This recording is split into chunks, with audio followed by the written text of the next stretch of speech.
హైదరాబాద్ ప్రజాభవన్ ముందు యాక్సిడెంట్ కేసులో A3గా ఉన్న బీఆర్ఎస్ మాజీ ఎమ్మెల్యే షకీల్ పరారీలో ఉన్నాడు. షకీల్ తో పాటు ఆయన కొడుకు దుబాయ్లో ఉన్నట్లు సమాచారం ఉందన్నారు west zone DCP Vijay Kumar. ప్రధాన నిందితుడు సాహిల్ తో పాటు మాజీ ఎమ్మెల్యే షకీల్ పై కూడా లుకౌట్ నోటీసులు జారీ చేశామన్నారు. ఈ కేసులో ఇప్పటివరకు ముగ్గురిని అరెస్టు చేశామన్నారు డీసీపీ. పంజాగుట్ట మాజీ ఇన్స్పెక్టర్, బోధన్ మాజీ ఇన్స్పెక్టర్లను అరెస్టు చేసి జడ్జి ముందు ప్రొడ్యూస్ చేశామన్నారు. ఈ కేసులో మొత్తం 16 మందిపై కేసు నమోదు చేశామన్నారు డీసీపీ విజయ్ కుమార్. నిందితులకు పోలీసులు సహకరించినట్లు గుర్తించామన్నారు. వీరిపై కూడా కేసులు పెట్టామన్నారు. మరోవైపు 2022 మార్చిలో జూబ్లీహిల్స్ పిఎస్ పరిధిలో ప్రమాదం జరిగిందని చెప్పారు. ఈ ఘటనలో ఒక బాబు చనిపోయాడని తెలిపారు. కేసులో మాజీ ఎమ్మెల్యే షకీల్ కొడుకు సాహిల్ ని తప్పించారనే వార్తలు వచ్చాయన్నారు.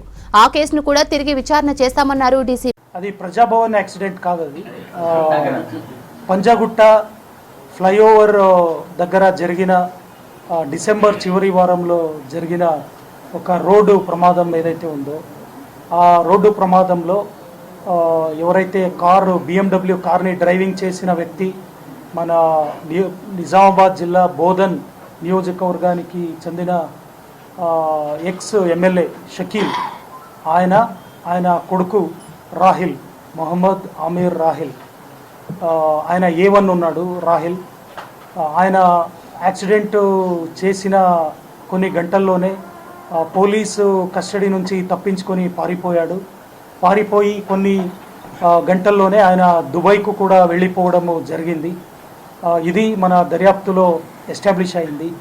ఆయన దుబాయ్కి వెళ్ళే ముందే ఆల్రెడీ ఎవరైతే ఎక్స్ ఎమ్మెల్యే నిజామాబాద్ జిల్లా బోధన్ నియోజకవర్గ ఎక్స్ ఎమ్మెల్యే షకీల్ ఉన్నారో ఆయన ఆల్రెడీ దుబాయ్లోనే ఉన్నారు. ఆ దుబాయ్లో ఉండి ఆయనని తప్పించడానికి, తర్వాత ఆయన స్థానంలో ఇంకొక తప్పుడు వ్యక్తిని ఆరోపిగా నిందితుడిగా పెట్టడానికి, తర్వాత దానికి సహకరించిన వ్యక్తులు అందరూ కూడా పోలీస్ నుంచి తప్పించుకొని తిరగడానికి అక్కడి నుంచే ఉండి ఆయన మానిటర్ చేస్తున్నాడు అనేది సాక్ష్యాధారాలతో రుజువైంది. కాబట్టి ఇప్పటి వరకు నిన్నటి అరెస్ట్ వరకు 13 మందిని మనము నిందితులుగా గుర్తించాము. ఇంకా ఇద్దరు ఐడెంటిఫై అయ్యారు, A14 అండ్ A15. వీళ్ళిద్దరూ A13 ఎవరైతే ఉన్నారో మన ఇంతకుముందు పంజాగుట్ట ఇన్స్పెక్టర్గా పనిచేసిన మిస్టర్ దుర్గారావు, ఆయన ఇన్స్పెక్టర్గా ఉంటూ ఒక పబ్లిక్ సర్వెంట్గా ఉంటూ ఒక వ్యక్తి కస్టడీ నుంచి పారిపోయిన తర్వాత నిందితుడు ఆ వ్యక్తి స్థానంలో తప్పుడుగా ఇంకొక వ్యక్తిని కేసులో నిందితుడిగా చేర్చడమే కాకుండా ఇన్వెస్టిగేషన్ మొత్తం దిక్కు తప్పించే విధంగా ఒక పబ్లిక్ సర్వెంట్గా ఉండి అన్ని ప్రయత్నాలు చేశారు. అతన్ని నిన్న ఆయన జనవరి 27వ తారీఖు నుంచి ఆయన మన పోలీసు కస్టడీ అంటే పోలీసు అదుపుకు తీసుకుంటారనే ఒక ఉద్దేశంతో ఆయన తప్పించుకొని తిరుగుతూ ఉన్నారు.